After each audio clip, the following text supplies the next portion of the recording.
We get roll calls Carol, here. McKee, Here. Hendricks.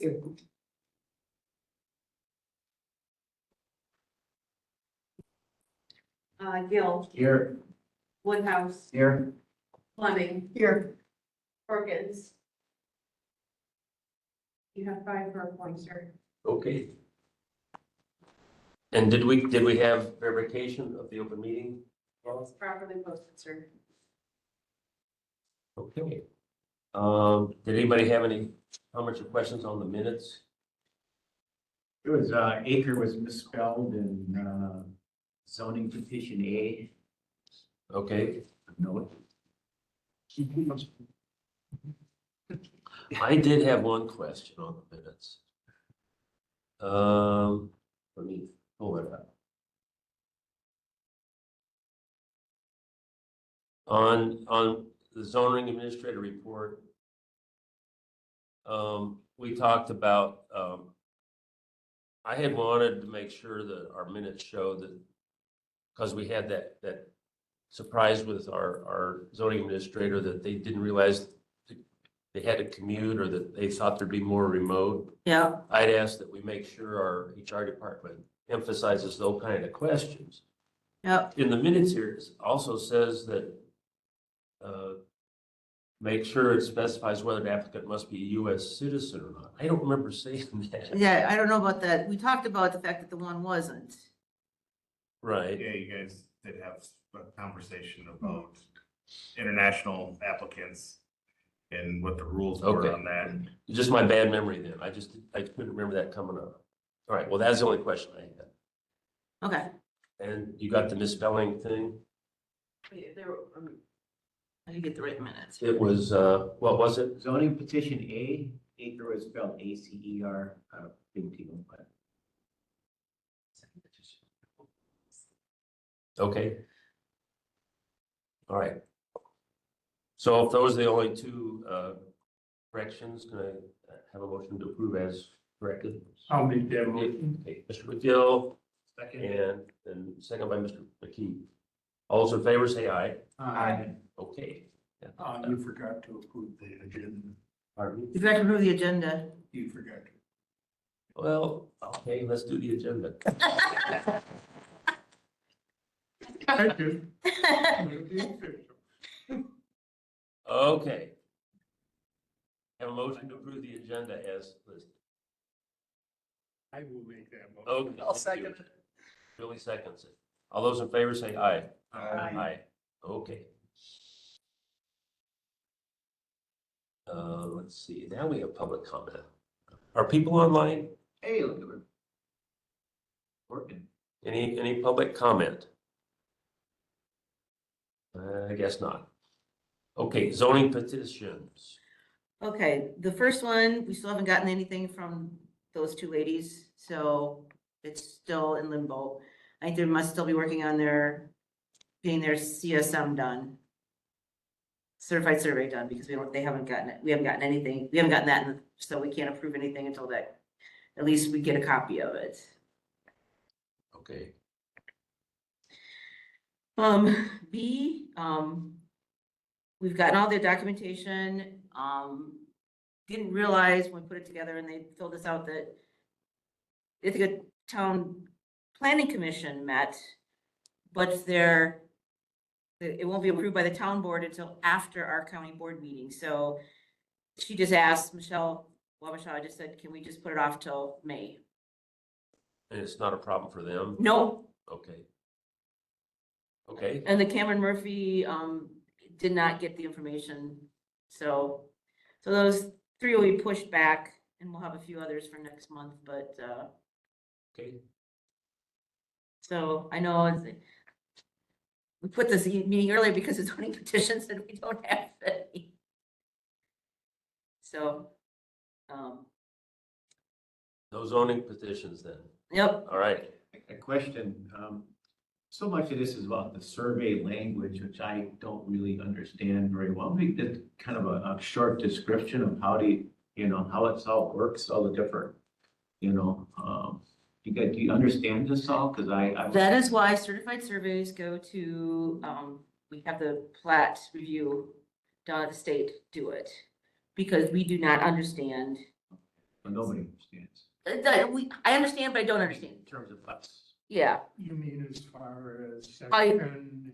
section town arrange, yeah, that part is, I understand, but Right, it's, the breakdown of how these lines are drawn. and- it, you know, you know, it's, they have a starting point, a known starting point, and it goes like an angle and distance from that point, and then the next angle and distance from that point, the next angle and distance from that point. If we had just like a short description of some of it. it'd Is be that the nice. piece you're asking about? Yeah, I guess, because I'm looking at this and it's got all this information and it's Greek to me, basically, and I don't know, how to interpret it. So I thought, well, just if I had a little bit of a, That's why I kind of put the maps in, because it's hard to take the certified survey or whatever survey and put it in general language. What's this field? okay. Because there's so many angles and everything that is the description. Essentially. But here's a thought. Could we maybe have the surveyor come to one meeting and just give us a very high level description of what's required? Well, for actually- CSM? Todd Rumler is gonna be coming for this one next month. Okay. So that would be the time to ask questions. That'd be helpful though. Right. Like I said, I don't know how to break it down into simpler language, because I really don't. What's he coming for? He's the one that did the survey for the Brynman. But he's actually gonna be here? Yeah, he was gonna come this month, had it gone on the, because he's the one that did the surveyor, so, because it's an odd one, because it's taking two little parcels out of the other parcel. Yeah, that's the one I was asking Bill about. parcel and, yeah. Yeah, it's really weird But how they're breaking it up. I guess what I'm saying is, could we also ask him beforehand to give us a brief description of what's required in a CSM and generally how? Or, yeah, I mean, we're not really gonna have to, No. we don't need to know how to do the math on the angles and distances to yeah, verify it, but at least to understand why they do what they do. yep, Okay, yeah, because like I said, that's why it switched to, so basically like in this one, if you look at the map that's there, it's that, it's that bottom, that's why I got the little red lines there. So lot 1 is that little field there in the bottom. Lot 3 is that woodland on the top, and the rest of it is going to go with the the tower, land next to it. but in the tower in that parcel? Yeah. Yeah, Parcel 2 is the tower. yeah, so that's, yeah. So, but like that's why when Katrina was here, it was suggested her, it was actually suggested years ago by the surveyors to prior people in this job to have it be reviewed by the plat. It costs a little extra money, but they understand it. And me as, I don't know if they did this right or that right, and we make sure that the plats of surveys are correct, or the plats survey, the certified surveys are correct. So the state does it. State does it. It costs an extra $100, I think, for them to do it, but we're not having to look it over. We just, in fact, we've gotten, Todd Rumler, we've gotten, and Sean Walsh, who do most of our surveys, have got information back. And they've had to make minor corrections, so I wouldn't have known if that was right or wrong, so. Okay. Anything else on the zoning side? On the rezones or the zoning petition, I can, give you reports go down the reports when you're ready. That's the only thing I've got on zoning. As soon as I will ask when he comes, when I get back, I'll ask him when he comes to maybe talk a little bit about, and maybe we'll do it under the zoning part, explain Yep. the zoning or the survey stuff a little bit. Okay.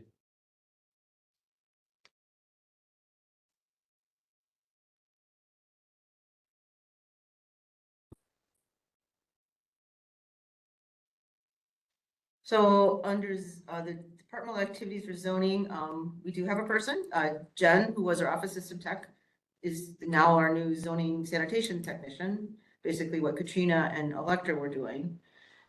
She's not here today because she's been really sick. unfortunately.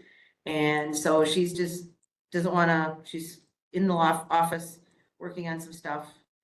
But when she's feeling better, it's gonna work out pretty good, I think, because she knows a lot of the zoning stuff already, just from doing the job, so it'll be, if she can handle more of the zoning stuff and I can take care of more of the sanitation stuff until she gets her licenses and stuff, that'll be a big help to me.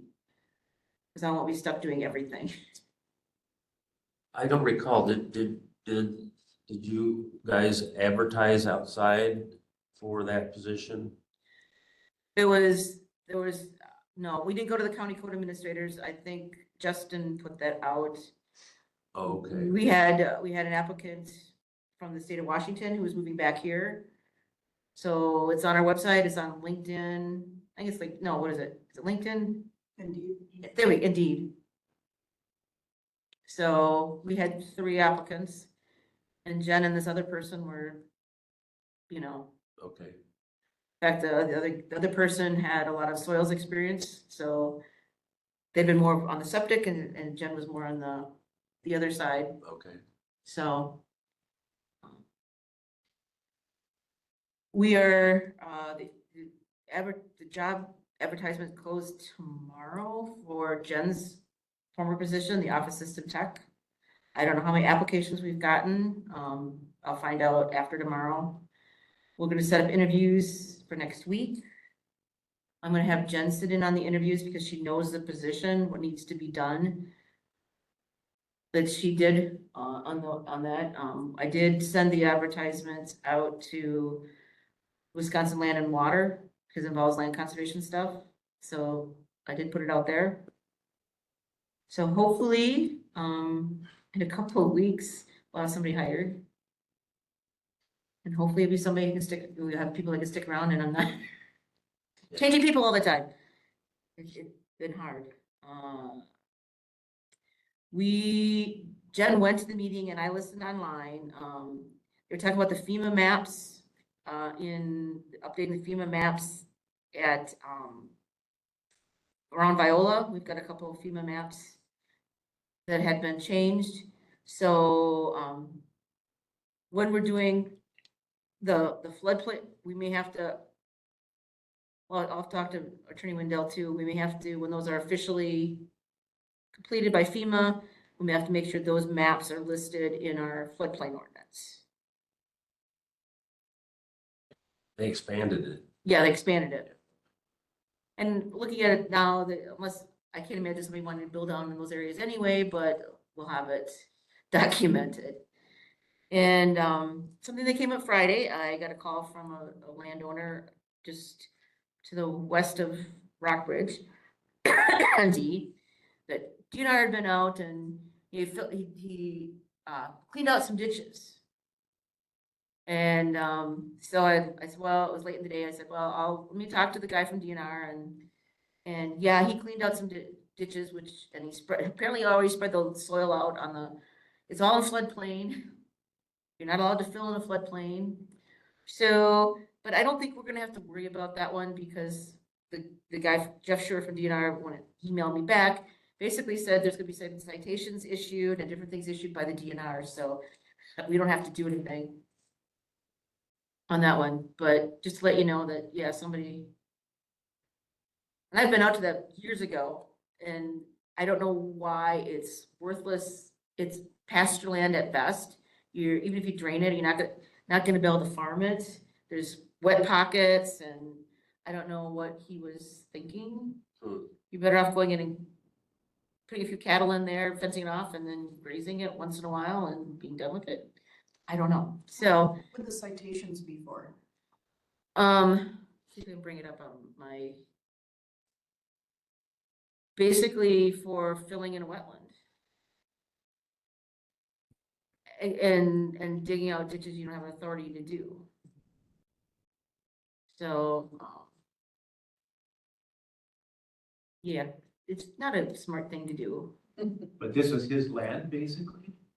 This is, yeah, the guy's land, but it's wetland. Wetlands are protected. Wetlands are protected. You can't just dig ditches. How did he dig them? I have no idea. I wasn't out there. I don't know if you hired somebody to come out and do it. That's what happens a lot of time. I could read what the DNR person said. I agree, you now need approval from you from a floodplain standpoint, but a shoreline wetland protects perspective. He filled and graded wetlands on site. I'm asking for restoration plan. He's gonna have to restore, which may require some fill to be removed. We'll issue citations after we get a restoration plan. We'll be happy to work with you on this. John, our floodplain engineer, can help you out with any questions you may have regarding the floodplain process. But it sounds like it's gonna be between the landowner and DNR. Yep, and then we're kind of out of it unless they need something from us. Okay. But yeah. So moral of the story, don't dig don't dig no wetland unless you have permits. So, that's all I've got on the zoning end of it. Earlier this month, there's only actually Corey and I went, because Derek was sick. We went to the, conference, the Wisconsin Land and Water Conference. We both picked up a lot of ideas and perspectives. I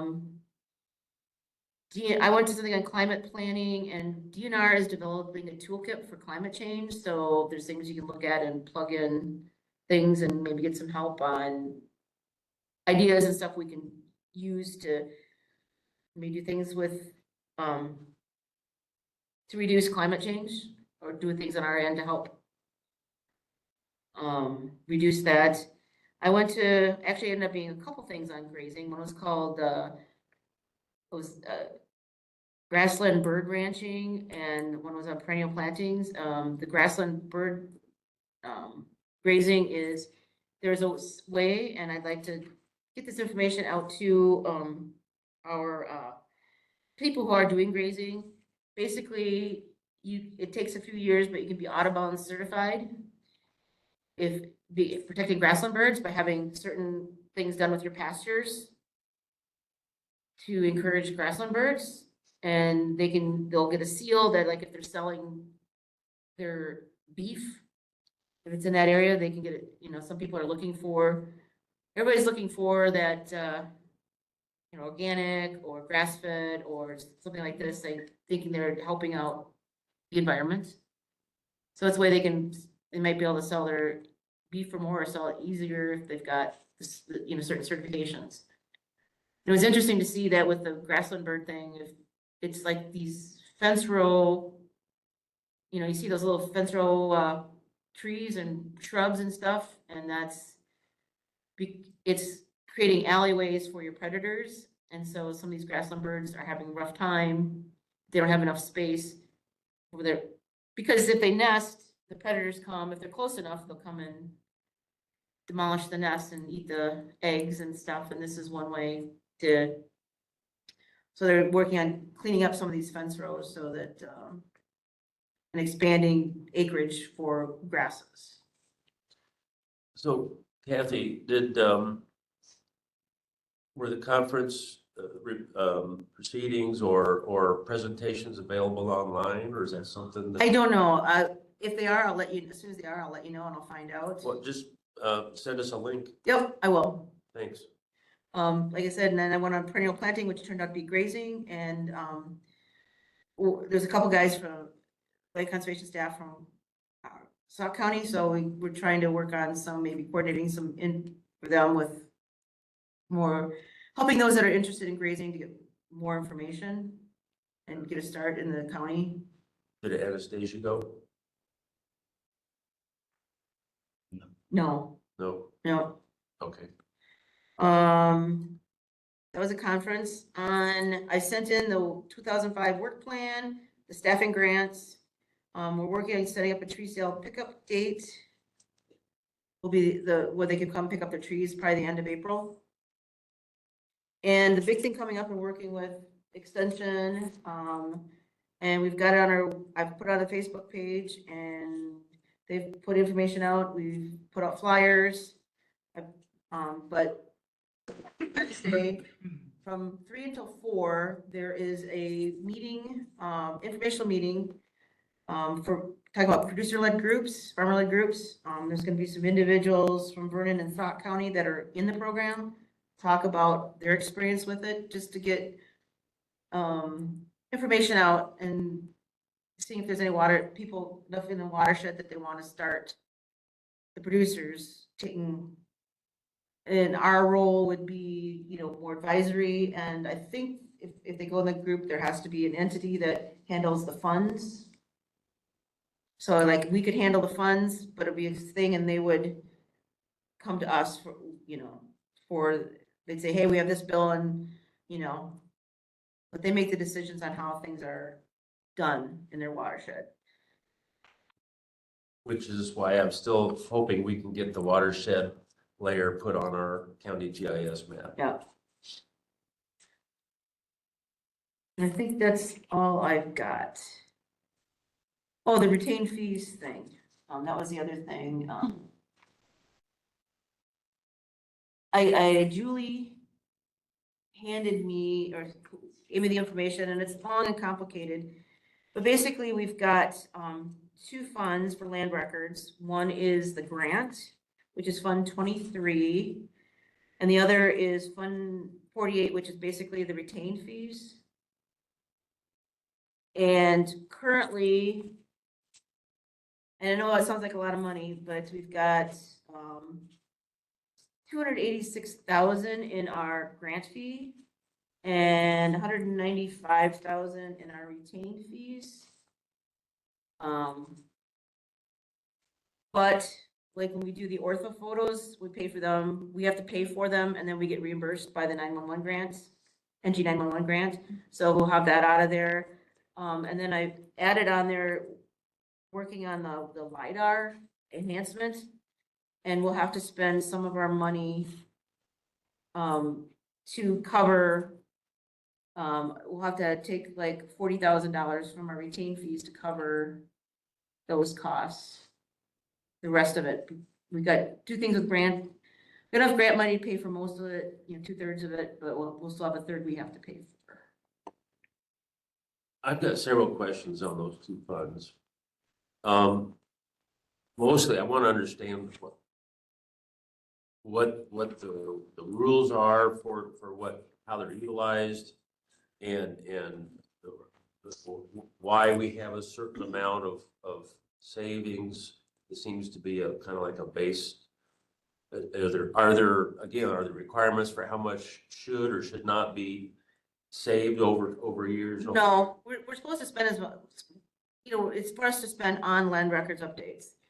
Right. But, for several years, he used some of that money, the retained fees, to pay for staff. And that's why I'm asking, I'd like to see the written rules for how these funds are supposed to be utilized.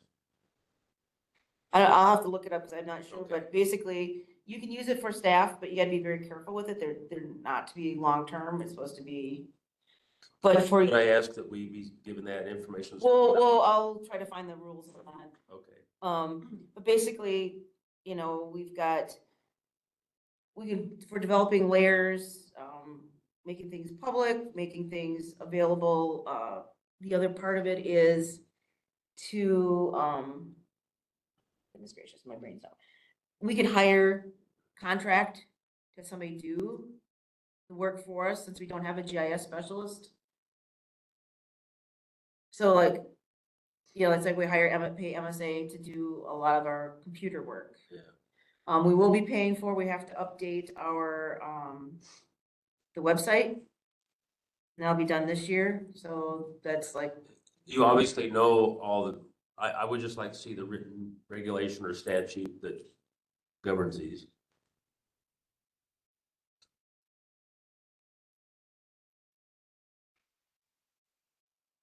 but it all has to be done. The basic rule is it has to be used for land records. You can't just use it for anything.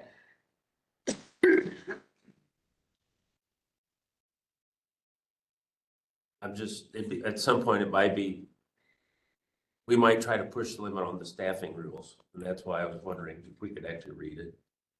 I understand. Okay. I'd rather it not be spent that way, because then you become dependent on that money, and then if you need it for something Right, and that's a discussion we should have. Right. After we've had a chance to read the actual statute or Yeah, regulation. because I do know in the past, when they did that, the state was not real pleased us using that money for that. That was why they backed off. I just want to read the Yep. regulation.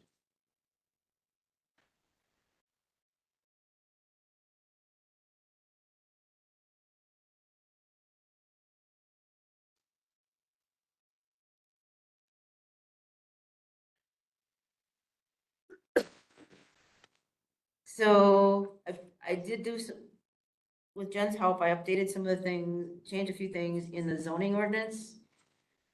Nothing real major, just some clarifying things that came up, but there is a section, and I will be talking with Attorney Wendell about it.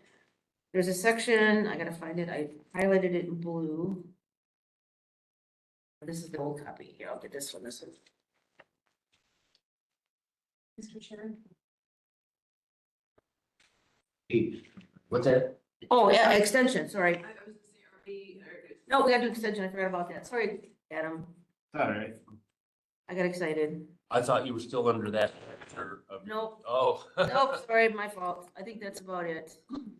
So I'll find out regulations on the spending, what we can use the money for. Oh, okay. All right. All right, for extension, we've had a lot of stuff going on.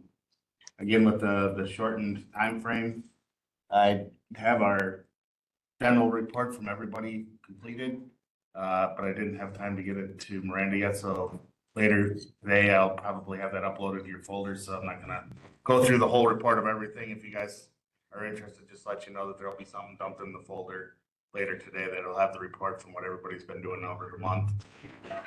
Couple of key highlights though, and I'll let Beth talk about what she's doing. But from our human relationships development educator, all the stuff's been rolling for Get Real. Hopefully you guys have gotten your volunteer requests and filled those out if you want to help out at Get Real. If you haven't got it and would still like to volunteer, I'm sure they would be more than happy to take volunteers. Some other things that she's been kind of doing that's kind of cool is she set up some office hours, budgeting office hours, so families that want to get help doing individual budgets and financial coaching can set up a time with her. That's just geared for walk-in time so that they can get that resource for them. On our 4-H side of things, one of the things that we went through this past month is we did a couple of months ago, you guys remember we got that money from the Richland Foundation for our AmeriCorps positions. We did have interviews for the AmeriCorps position, so we have 2 summer interns coming in so they'll be starting here in about a month or so. So we got those positions are taken care of, so we'll have those students to come in and do some different things with the schools and different community partners. And when they get on board, I'll have them come in and talk about what their plans are for the program. So those are just a couple of things that I want to highlight. Anastasia, again, has been working. I think the cool thing is the watershed group, and I'm pretty excited about the possibility of really getting something producer-led here, because I think any place that started a producer-led group, I have not heard of the group being like, this was a waste of time. They really see the value in it. And really, when you start getting producers thinking about what is the value of a producer-led watershed group or these producer-led groups, is the producers themselves come up with practical solutions instead of some getting into a point where we have to do something as a solution from a regulatory standpoint and let's fix it. It's always better when everybody in the like area can get together and say, how do we keep this and fix this issue without getting regulatory into it? I just can't wait till we get our first one in Richland County. And like, and to your point, farmers talking to farmers is the real initiator. And once you get one, then you would think it would replicate.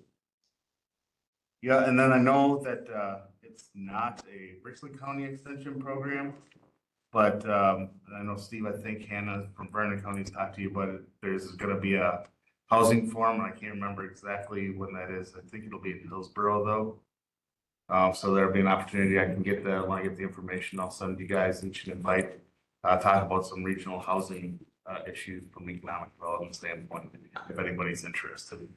I'll send that out. But with that, I'll turn it over to Beth. Hey, thank you all for having me. I'm the regional livestock educator here, and I cover Crawford, La Crosse, Richland, and Vernon counties, just in case any of you forgot. Figured I'd reintroduce myself. But I have a little handout today. It's a flyer for an event that happened about a week and a half ago that we lovingly called Parasite Patrol. It was for small ruminant producers. We gathered in Boscoville, and small ruminant producers got to bring their own fecal samples where we did fecal egg counts. So we had the microscope set up, and they were able to count internal parasite eggs in the feces from their own flocks. So that was pretty interesting. We started out with an hour of discussion and understanding why fecal egg counts are important and dewormer resistance and all sorts of fun things. And we talked about the barber pole worm, which is really what we call public enemy #1 in terms of parasites within small ruminants. And so we got to use the microscopes and look underneath them. And it was a very great hands-on experience. It was a smaller group, so we got a lot of good questions and discussions. I partnered with the statewide ruminant specialist, small ruminant specialist. Her name is Carolyn Eady, and also a regional livestock educator that covers Grant, Grain, Iowa, and Lafayette counties. So we kind of all banded together to be able to put this program on. So that happened about a week and a half ago now, and it went really well. We had good reviews, and there was also interest in doing other things similar to this that included a FAMACHA training, and also there will be another workshop happening that kind of got advertised and brought up in terms of topics at this one, and it'll be in Fitchburg, and I'll be helping out at that a little bit this Saturday. So, and we'll be doing a very similar thing, but there's also other things going on as well. Let's see, I wrote down a whole bunch of notes so I didn't forget anything. A few weeks ago, I attended the Richland County beef producers meeting, got to chat with some different beef producers there. They had a couple of guest speakers that talked about nutrition, and they also gave out scholarships and different things for the youth. So that was really fulfilling to see. It was very cute. There was also a farm succession workshop. I did not put this on, but I wanted to share it with you because it was really interesting and I learned a lot. That was put on by our statewide specialist within the farm management program. So farm succession has been an increasing topic as the average age of the farmer continues to increase, and a lot of them are passing down farms to either family members or non-family members, and learning the legality of that is kind of tricky. And I learned a lot from my own personal experience. Where and when was that? That was, I can't remember the exact date. It would have been early part of March. At the Pippin conference room where the extension office is in Melville Hall. Oh, okay. Yeah. So Joy Kirkpatrick is the farm transition specialist, and she has an office on campus with us as well. So besides the educators that you guys see here and that are on our contract, we also have an office for the statewide swine outreach specialist, who is Jeff Morris, and the statewide farm transition specialist, who is Joy Kirkpatrick. So they're both on campus as well. So. And at that farm succession workshop, Joy invited Anastasia and I to come by, say a few words, and I also got to learn a lot, so that was pretty fun. That was just a side note. Next Friday, I will be traveling over to Middleton, and they invited me to be, Wisconsin Beef Council invited me to be a guest speaker at their workshop they're hosting within the Wisconsin Association of Meat Processors Convention. So the Producing Quality Beef workshop that happened here in Richland Center, I think it was December 3rd, this past December. I talked about pre-harvest factors that affect meat quality and beef quality grade and yield grade. So I'll be talking about very similar things there, kind of to a similar but a little bit different audience. I'm gonna kind of convert the slides a little bit to be more direct to the audience. There's also, I'll be co-writing a article with a coworker for Cattle Trails, which is Wisconsin Cattlemen's Association. their newsletter that comes out. I think that'll be in their June publication. I have to double check though. I just got the reminder on my calendar this morning, but I need to remember to write that. But otherwise, in the past 2 weeks, there was a grazing article that I wrote that was published in the Wisconsin Agriculturist, and I wrote a low stress handling article that was published in the Wisconsin State Farmer over the past couple of weeks. So it's been kind of busy, but looking forward at the summer, I'm really excited to get into the planning stages of hosting a couple field days all over the counties that I cover. And I'm really, really hoping for one in Richland Center as well. So, or in the Richland County area. So we'll see how that works out. I work with a statewide, we call ourselves the beef gang.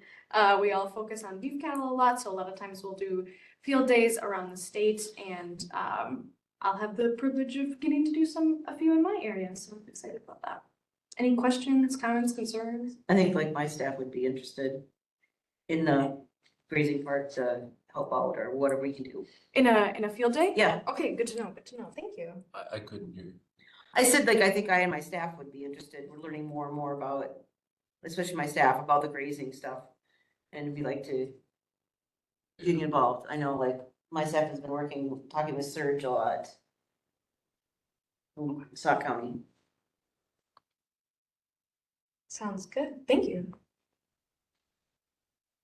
I had a question. Yeah. On your parasite patrol exercise, were you able to spend very much time on actual load mitigation? Or was this just identification and monitoring? Yeah, so we did talk quite a bit about load mitigation. So talking about that rotational grazing and waiting anywhere from 45 to 60 days before going back to that grazing interval, using dry lots, maybe some other techniques as well as browsing, especially if you have goats. If you can do more browsing than actual grazing, that might work out a little better for you. And also different techniques when you're grazing, like lead follow, maybe starting out with putting some of your more susceptible animals out right away, and also keep culling decisions based on parasite load and how well and what that looks like for you in your operation. I don't know, maybe it's just where I live. I seems like there are more people doing sheep and goats. I wonder if that's something you guys are seeing. Yeah, I think the sheep and goat population is definitely growing, Okay. becoming more of a need. So, and I'm still, I have a degree in animal science, but I'm still get to learn more and more about sheep because beef is more my specialty. So that's where the statewide small ruminant specialist comes in and helps answer some of my questions. And I get to teach a little, and I also get to learn a little, which is my favorite place to live. So. Okay. Yeah, have we seen any instances of bird flu in Richland County? And how would people report that, or how would we know that was going on? Yeah, so if you have any instances of bird flu, whether it be in any species, essentially, that is a reportable disease to DATCAP. So in the monthly newsletter that Anastasia and I put together, I have a couple of resources in there about bird flu and where you can get information, and I'll add a little bit more in there this month as well. We haven't had any occurrences in Richland County, yay us. But there haven't, in the state of Wisconsin, there haven't been any avian flu concerns within any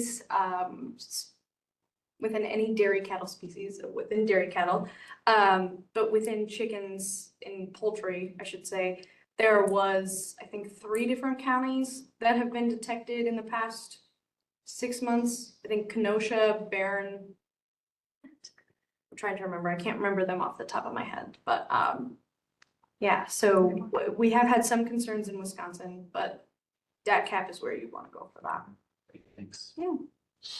So yeah, if you do have bird flu or have suspicions of it, you have to, by law, report with a veterinarian, and they will take the steps to get that cap, the procedures for that. So, and that's one of the reasons right now we don't have vaccines for bird flu, because it is a reportable disease. So if you ever come up with a titer, or say you blood tested a bird and it came up with a titer for avian flu, it's reportable. So that's kind of the process where they're getting in the hiccup right now of why a vaccine, because everybody's like, well, she's coming up with a vaccine for it. Well, because it's reportable, you lose that monitoring capability also if you have the vaccine for it. So that's one of the things they're working through right now for bird flu specifically. So if you saw a bird dead on the road or something like that, you would just assume, or, you know, whatever, I got a dead squirrel in my garden the other day, I was like, oh, what happened here? You know, no obvious, you know, signs or whatever, but I'm just wondering now how. So if it, so wild birds say you had some, like, just some curiosity, like over, you know, multiple dead birds there, that would be a DNR contact. Okay. Thanks. So your newsletter, do we get it in our emails here? I do believe you're on the list, but if I can make sure you are, if you write down the email that you want it preferred sent to, I can make sure and double check that you're on the list. We send it out within the first usually 5 days of the month. So if you aren't seeing it within that time frame, maybe check your spam folder. And if you still don't see it, yeah, if you still don't see it, you can contact Anastasia or I, and we can either forward it to you or see what's going on. I've been getting them, but the new setup on our iPads, that there's two different mail categories. Make sure you're looking at both, the focused and, The other, Cause I don't have any, okay. I'll there's look. focused and other, because I get some mine on other, and I'm like, right. if I check, when I go to say, I've got messages, I'm like, oh, I gotta look at this one, and Yeah, they didn't tell us that's how our new email setup would be, but you have to just find. it took me a while too. It's one of the same one. It'd be great to get some information when things are changed and to have our. So you might have them just in this other view of your email. I have no idea why we have that. All right. Anything else from extension? No, that's good. Okay. Lorena's got a thing. So as far as the Get Real, do you guys have enough volunteers, you know? I don't know specifically, I don't know if Jenny or Sandy are on, but, you wanna give the extension office a call? Signed up, but I Yeah. mean, I was curious if these all know about that and what it entails. Yeah, what day is that in? I don't know. 23rd. Maybe explain that a little bit? So, yeah, so Get Real, I know, I do know, yeah, it's at the high Yeah, school or whatever. Oh, at the high school. yeah, cause we had, Sarah was in a couple months ago and was talking about it. Again, if you know anybody that wants to volunteer, I'm pretty sure we wouldn't turn down anybody that wanted to volunteer. Well, we Actually, find a I have a place. question too. Yeah. I signed up, but am I gonna be told what to do at some point before Yeah. kids are there? Yeah, you'll get a letter. No, you're just gonna wing it. I couldn't tell. Yeah, once they get all the volunteers returned back and who put into their designated places, they will send you this Okay, is what time you should show up and this. is- All right. And they'll give you the basics of it, and then when you get there, there'll be there's a packet there, that tells Okay. you what you're doing. all right. So I've done different things, and Yeah, I've not done it before, so I. so it's a lot of fun. Okay. Brandon, did you have a question? It's okay?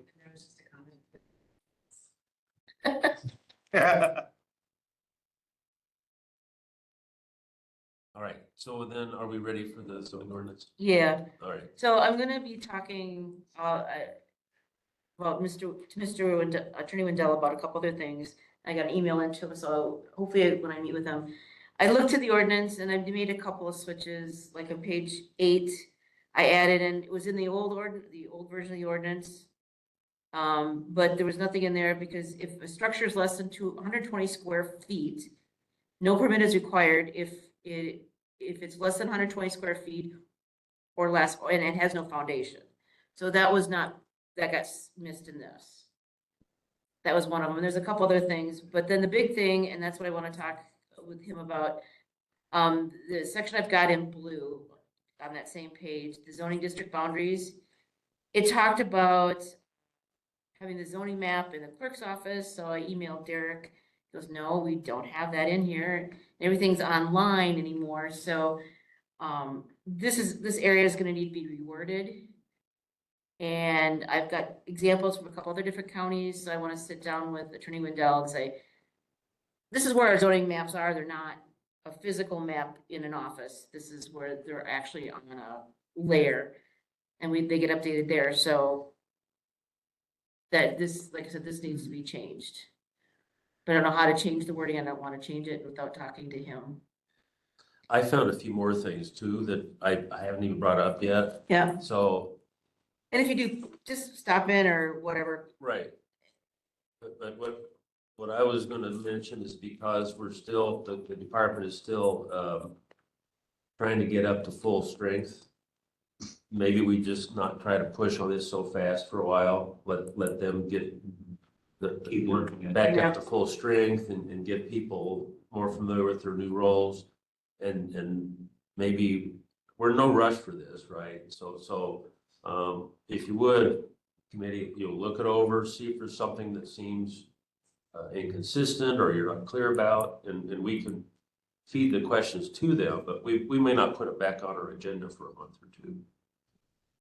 Yeah, like I said, if there's anything you see that you think, bring it up and we can always highlight it in red and then that could be something Yeah, we can All right. fix. sounds good.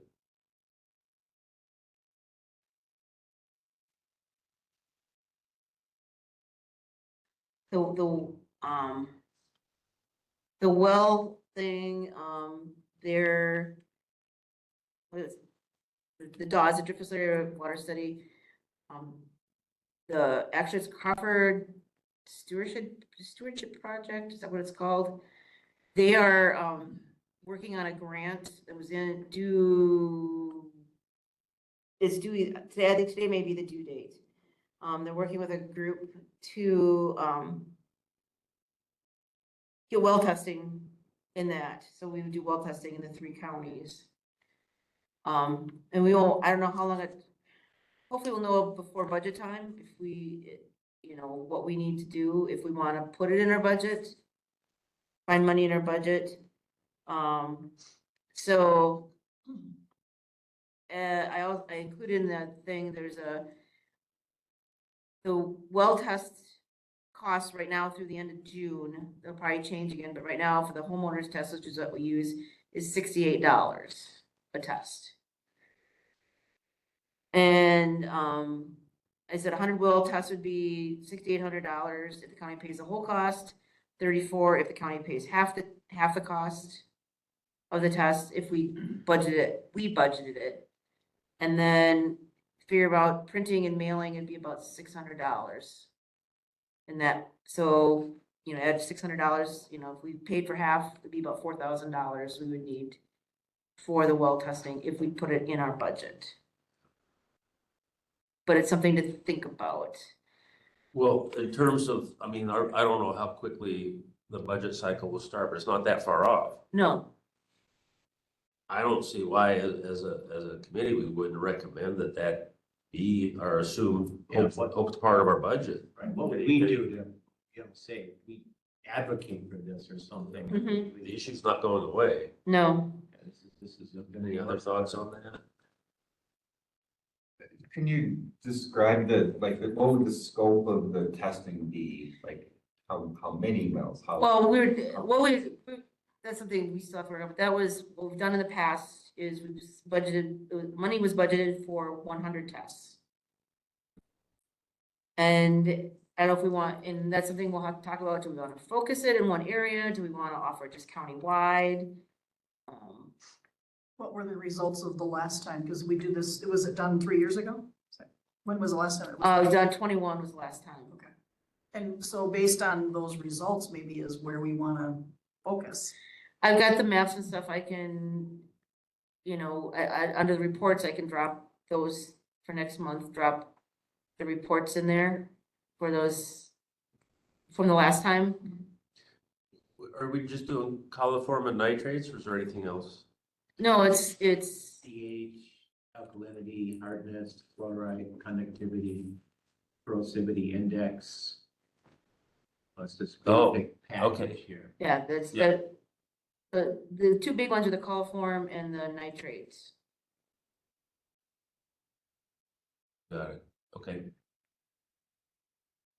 So, the maps that we've got, sorry, excuse me, are like the 3 counties, so, it just says kind of the areas they were in, but it doesn't, it kind of tells you maybe where some of the higher stuff is, but,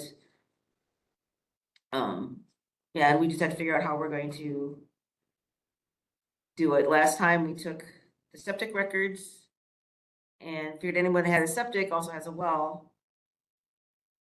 And then there was a thing, we ran it through that gave us random 400, we sent out 400. Mailed out to 400 people. How many people actually tested then? We can look next month. Yeah, it was less than 100 for both of them. But if we can get the word out, maybe more people are gonna be interested now, I don't know. You know, it's just and we had people that just came in and say, hey, can I get a test? And we're like, sure, I mean, you know, we're not gonna turn people away that wanna do it.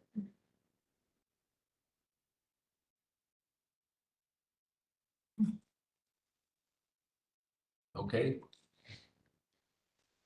The next thing is just kind of for your information, but I gave you a copy of the email we got from the Wisconsin Land and Water Association, and basically it talks about what the governor's budget has in it for staffing for 26 and 27. They're hoping to get a little bit more, but they're advocating that if possible, that not departments, but actual county board members, you know, are interested, if they want to see more staffing, contact their representatives. Because it would help our budget, it would help the county budget, and would also help and they're looking at trying to, well, the new one, they're looking at more steady money, because they've always asked for money, and it's been like, it's not dedicated money, it's always, maybe we can get some money from here, and instead of like a dedicated source. Kathy, this advocacy toolkit, where do we know about that? I don't remember if it's on the website, I'd have to look, or it was just what he sent in an email. I'll look here. Yeah, if you could send us, Yep, send yep. that toolkit or a link to it or something. I mean, if this, Yep. this committee wants to, you know, do something, I don't know if they mention resolutions that we could pass on to the board, similar to what we've done with other statewide issues. Yeah, We would want to get it on our agenda pretty quick. yep. I'll look. And I'll get that to you. Okay, And I think Tony Kurtz he's the chair of the Yeah, finance committee, which is our representative. Yep. yeah, If our county board could say to him, we would like to see you do more staffing and more funding in this area, I think that might have some impact. Yeah. And he's an organic farmer too, so.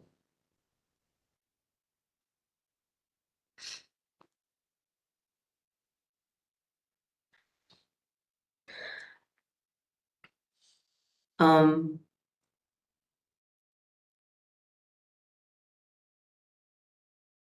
Okay, and yeah, so I'll get that out to Okay. you. So, and the last one is what Steve brought up, and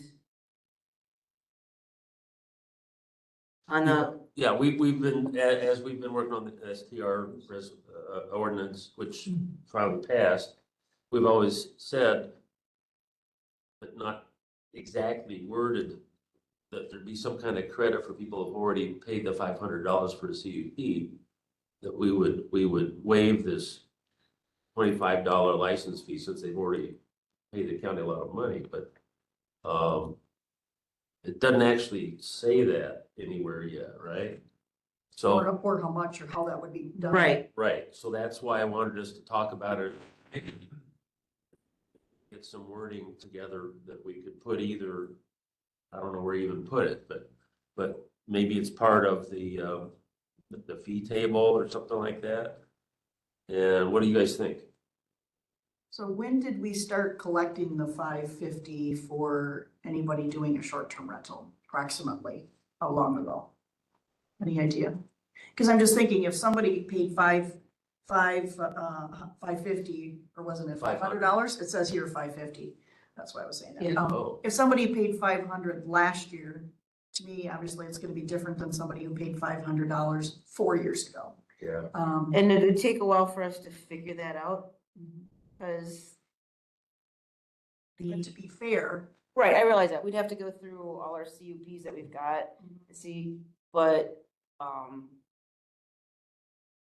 I guess I just need some direction on how far you wanna go, because we've got the CUPs listed, but most of them are not for short-term rentals. You can't run a report, No, I can't run just a report because it's on Access database, and with the changeover thing, we're lucky we can get into the septic systems right now. They've done a fix for us. But as far as CUPs, we got folders for each year. We can say, okay, how many years do you want us to go back? Want us to go, we can see what was in the CUP, but I can tell you 90% of those are nothing to do with short-term rentals. so you're saying there's probably only a few of them that are for short-term rentals. Yeah. Since I've been here, it's probably been 4 or 5, maybe. really. We only have 4 or 5 CUPs for people who are doing short-term rentals. Because people are doing it without coming in.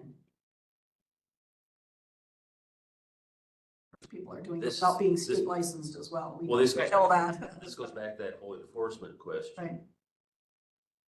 It's gonna take a while with enforcement. I mean, even if we pass this, we pass this. Well, does this wording make sense to you guys in what she's thrown out there for us? Yeah, I guess I have a question about why we charged $500 for the CUPs. I looked in the ordinance where that fee was stated, and I didn't see that listed either. What's the point of charging $500 for a conditional use The permit? CUPs are for all manner of conditional uses, not just Right, short-term I'm just rentals. saying, though, but. And how that number came up Where with, would we I have get no idea. $500 from? Is that I don't real? know. Is That that number's looks like been a there lot to me. That number, And that's what CUPs we do just like we do rezones. The information that we have to get stuff from the township, we have to send information out, we've got to do some research, we have to make sure everything is, that's why, it's on the same form as we have the rezoning. We've got CUPs for non-metallic mining, we've got CUPs for, It sounds like there's a lot of different types of CUPs. Yep. We kind of have this $500 charge for any of them. Seems, I don't know, if that's. So the fee schedule is set every other year? Is that reviewed? Isn't that part of the standard fee schedule yeah, reset, like it happens every other year? Is that true, or is that every year? every year we could change it. Every year, so once a year, there's an opportunity to change that fee schedule. Yeah. But like I said, I think the CUPs are just as much work as doing a rezone for us. in other words, 500 might be a reasonable number. Depending on what the CUP is for, basically. But how do you differentiate? Yeah, it's a one fee regardless of what type. Right. Yeah, we've got ones that you need a CUP for doing non-metallic mining. You need anything that's Right, a different, My driver's license doesn't cost more if I'm driving more than you. right. But my point is, it's a short-term rental that we're not really providing hardly any resources to do. And that's why we're only charging 25. 5 once, Right, well, right. with the new permit But system. I'm saying in the old system, we charged $500 for it, we did nothing, basically. Because we didn't have any other Right. thing in place. We had to just do what we do for everything else. Right, Which is giving them a. right, and you can't really, like he says, I can't charge less for you doing one thing. The only thing we did do is if there was an existing, like with the zoning, we changed that fee for those that it's existing parcel, Right. they're just bringing it in compliance. Right. Which was fair. and it Right. makes sense. That's- But the CUP is like, there could be a lot of things. It could be putting a business in a house, on a property. It should get $500. But, okay, short-term rental, it is a business. But then we don't even hardly do any action, basically. Well, we don't do any action with the other ones either. They bring everything in, we look at All it, done prior to us. Right. Whatever work is done. yep. So it's work on our end and yeah. I'm just questioning the fairness of our fee schedule, basically, and. That'd be a whole other kettle of fish. Yeah. Yeah, well, that's why I looked in the ordinance for that $500 conditional use permit, it's not really in there, I couldn't find it in the ordinance, but. It just adopts the fee schedule. Yeah. The fee schedule is separate and that gets voted on separately. Right. Yeah, and we're gonna ask for, there's a couple, we're gonna change it's kind of off topic, but there's a short-term rental. I've already revised it in the ordinance saying, so it's a conditional use if you do not get your short-term rental or permit and your state permit. Right. That's, then you can get, then that will be the $25 when we do the fee schedule. We revise the fee schedule. And there's a couple other things we were looking at that we want to change too. But in the meantime, just to confirm what we're trying to do with giving a little bit of credit if they've already done a CUP, we need to prove this. Yeah. Yeah, I think it's fair. Anyone want to make a motion? I'll make that motion. All right. Second. Craig makes the motion, Mark makes second. All those in favor say aye. Aye. Okay, So just for clarification, this is just agreeing that we will give them credit, but it's not saying how much or how that's determined. That will be determined later. Yeah. Right. Because this just says Well, we get closer we to will the credit part of, but it doesn't say how much or. That's what they will have to figure out and then actually bring back here as a policy. yeah. And I'll go through and see what we've had and how many years you want to go back. I can write down, we had this many CUPs starting in 2020, well, probably like 21, 22, 23, 24, 25. And then you guys decide how you want to do it. All right. Any correspondence, Kathy? No. No. Anybody want to add something to our future agendas? Anything? No? I don't have anything at this point. I guess well, I don't know if it's an agenda, I just, if I can go back to the well, testing here for a moment. Could we get I think we've gotten this before, but could we get the report again from the last Yeah, results? well, the last two. The I've last got 'em. few? And I I don't can, remember what it was when we saw those, but it's been several months. and that would, probably the easiest thing for me to do would be to drop them in the folder For next meeting. for next meeting. Yeah. But then you have it, you can look at it, if I drop it in the next week, you could have it. Is that okay, Craig? Yeah, would that be helpful? I mean, I know I would like to see that again, just to refresh myself. Yeah, we talked about that so that we could maybe determine where we wanted to, if there Yep. was a focused area, we wanted to have the well testing or like she said, randomly or that kind of thing, so. Yeah, And I'm assuming that it'll be on next month's agenda because of what the discussion was. Yeah. awesome. Thanks. Yeah, I got a note here. Okay. All right, I think we're about done then. Can we have a motion to adjourn? I'll make a motion to adjourn the meeting. Julie motions, Richard seconds. All those in favor say aye. Aye. Aye. We're all done, Elaine.